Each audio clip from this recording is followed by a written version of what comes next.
The absolute three things that Tennessee has to do tomorrow night to crush South Carolina.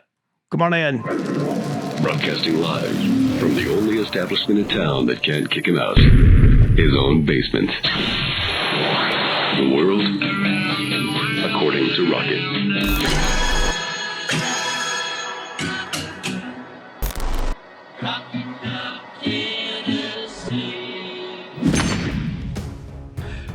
Rocket Top fans, welcome. Thank you for being here. It is I, Rocket Man, and this is the world according to Rocket. Gather around. It's game week, and we're diving deep one last time just to see the three things that Tennessee has to do tomorrow night, have to execute well to send the Gamecocks flying back home without a win.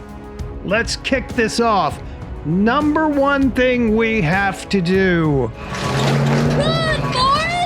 Run! That's right. That's right. It's as simple as that. Run, Forrest, run. We got to establish the run. The Volunteers possess a lethal Russian attack. It's ranked 6th in yards per rush in the country. Remember the saying, why fly when you can run? I think Forrest Gump said that, actually.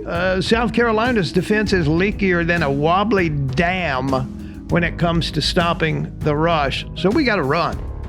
Tennessee's runners are up for the task. Let's keep the Gamecocks on their heels, wear down that defensive line.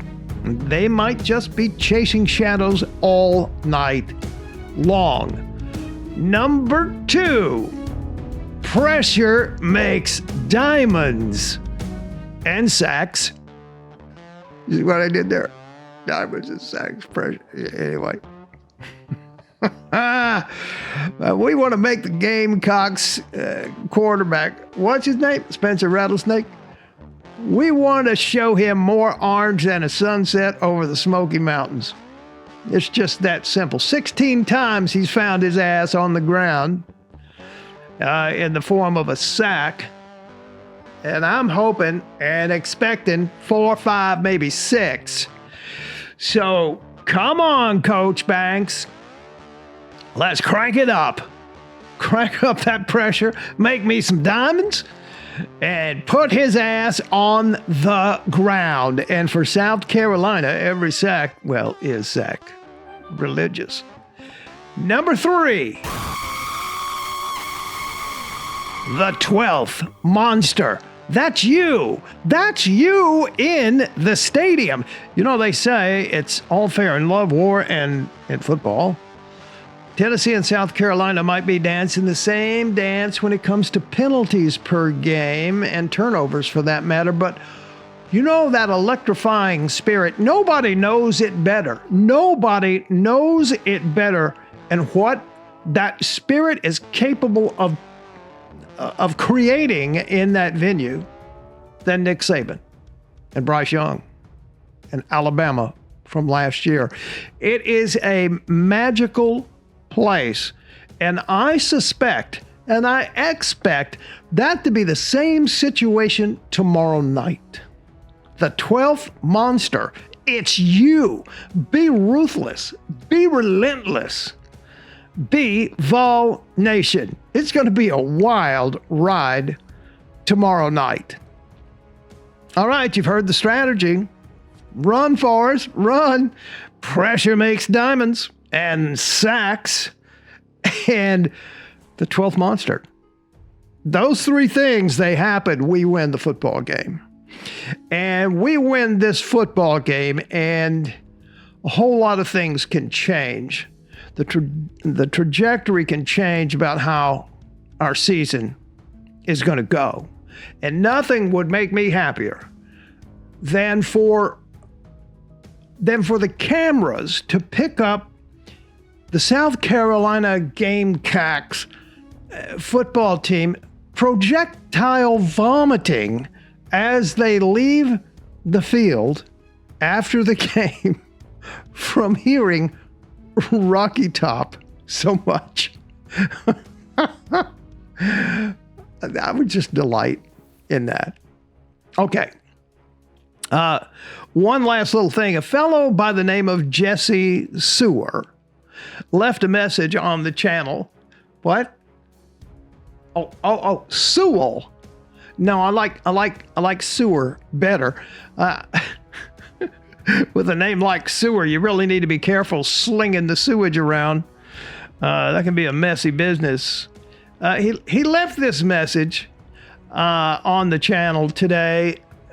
I love all the Tennessee stats versus garbage teams. Those are sure to be relevant. In the third quarter of the game, I'll be looking up those Austin Peay stats so I can better understand what's happening on the field at Neyland. Not sure I'll be able to fully grasp it otherwise. South Carolina comes to Neyland. This time it's personal. Mocking my thumbnail from yesterday.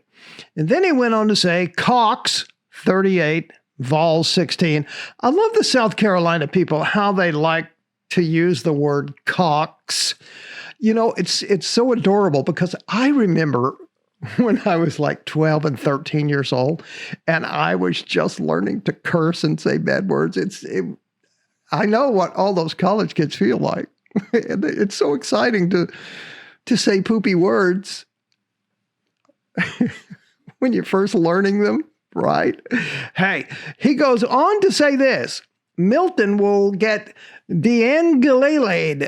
I call the guy ukulele, you know, the Clemson quarterback. Milton would get ukulele by the Cox. Only difference will be that Milton won't hit the portal after the game. He has no eligibility left after the season. He should be playing tight end, by the way. That's interesting. We are watching Joe Milton's last game. So I asked you guys, what do you think about that comment? And I invite you to go respond to Jesse Sewer Mouth. It's on yesterday's video. All right, smack that like button like it owed you money. And I have an update from Rocketville. You guys have smacked that like button so much this week that my landlord acquiesced and gave me back my deposit. You know, the one that wouldn't fix the air conditioning and left me over there in 95-degree temps. So see there, smack that like button like it owed you money, right? I'll see you guys tomorrow night. Go Big Orange. It's going to be one hell of a fun fest. See you, monsters.